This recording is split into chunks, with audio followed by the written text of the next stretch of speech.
Hello. So आज मी श्रेयांसाठी बनवले आहेत मोड आलेल्या मुगाचे कबाब, जे की खूप प्रोटीन पॅक असे आहेत आणि खूप टेस्टी आहेत खायला. मुलांना भरपूर अशी एनर्जी देण्यासाठी हे कबाब नक्कीच काम करतील. सो नक्की ट्राय करा एकदा आणि मुलांसोबत तुम्हीही खाऊ शकता. याच्यात भरपूर अशा व्हेजिटेबल्ससुद्धा आहेत. तर इथे मी सगळ्या व्हेजिटेबल्स घेतलेल्या आहेत. आलं लसूण टाकलेलं आहे आणि पनीरचे क्यूब करून हे चॉपरमध्ये बारीक चॉप केलेलं आहे. व्यवस्थित चॉप होतं या चॉपरमध्ये, म्हणून त्यात केलेलं आहे मी. त्यानंतर मी मूग कुकरला लावून फक्त एक वाफ काढून घेतली होती. मुगामध्ये पाणी नाही घालायचे, कुकरमध्ये खाली पाणी ठेवायचे आणि फक्त वाफेवर मूग एका वाफेत काढून घ्यायचे आहेत. हे अशा प्रकारे शिजतात. पूर्ण एकदम शिजवायचे नाही आहेत त्याला. त्यानंतर हे मूग मी त्यात टाकलेले आहेत. बेसिक मसाले टाकलेले आहेत, जे मी सगळे डिस्क्रिप्शनमध्ये दिलेले आहेत.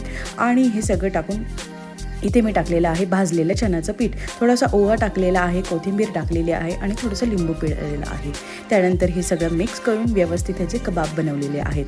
आता हे मी शॅलो फ्राय करते आहे. जर तुम्हाला डीप फ्राय करायचे असेल तर तुम्ही बेसन पिठाची क्वांटिटी थोडीशी वाढवू शकता, कारण ते बाइंडिंगचं काम करेल.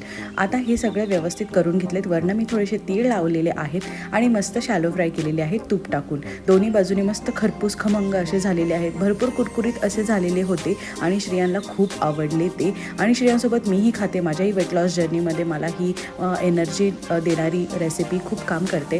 सो याच्यावर आपण असं दह्याचं वगैरे चाट करून पण खाऊ शकतो. खूप टेस्टी